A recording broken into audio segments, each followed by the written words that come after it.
भारतीय पहलवान विनेश फोगाट ने ओलंपिक के फाइनल मुकाबले से पहले अयोग्य घोषित किए जाने के बाद कुश्ती को अलविदा कह दिया है। विनेश फोगाट ने मंगलवार को एक के बाद एक 3 मुकाबलों में शानदार प्रदर्शन करते हुए कुश्ती की 50 किलो भार वर्ग के फाइनल में जगह बनाई थी। वह ऐसा करने वाली पहली भारतीय महिला बनी।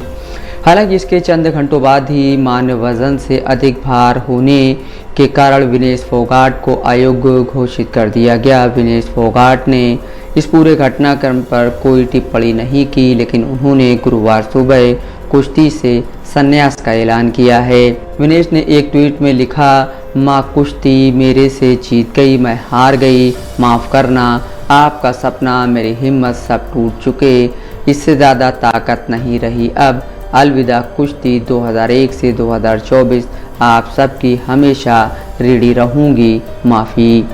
विनेश फोगाट ने मंगलवार को प्री क्वार्टर फाइनल में दुनिया की नंबर 1 खिलाड़ी, क्वार्टर फाइनल में यूक्रेन की पहलवान और सेमीफाइनल में क्यूबा की खिलाड़ी को हराकर फाइनल में जगह बनाई थी।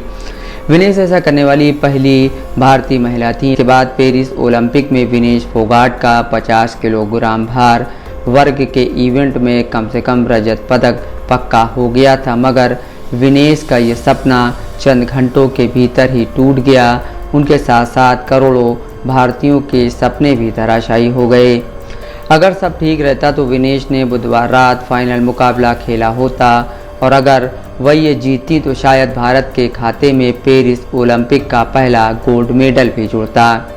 पेरिस में भारतीय दल के chief medical officer doctor Dinshaw Pardiwala ने विनेश फोगाट को अयोग्य घोषित किए जाने पर कहा, सेमीफाइनल के बाद विनेश का वजन मान भार से 2.7 किलोग्राम अधिक पाया गया।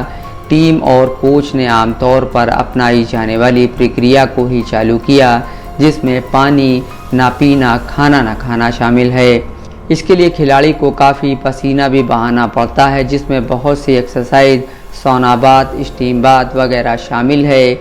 लेकिन इसके लिए कुछ समय चाहिए होता है, लेकिन दुर्भाग्य से हमारे पास इतना समय नहीं था। हमारे पास सिर्फ 12 घंटे थे, इसलिए सारी रात पूरी टीम इस प्रक्रिया में जुटी रही ताकि विनेश का वज़न घटाया जा सके।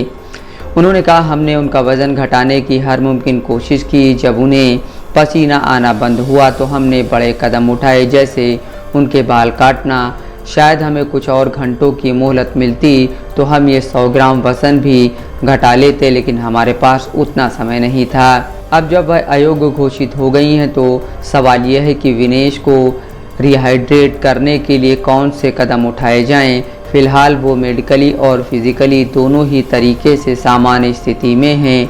हमने एहतियातन उनके खून की जांच करवाई है। विनेश को जो फाइनल मुकाबला लड़ना था वो हो चुका है और अमेरिका की सारा हिल्डब्रेड ने गोल्ड मेडल जीत लिया है। उन्होंने 3-0 से ये फाइट अपने नाम की। वहीं इस मुकाबले में चीन की फेंग जिंकी और जापान की सुसाकी युई दोनों को ही ब्रॉन्ज मेडल दिया गया। Bureau report, Dastak live news.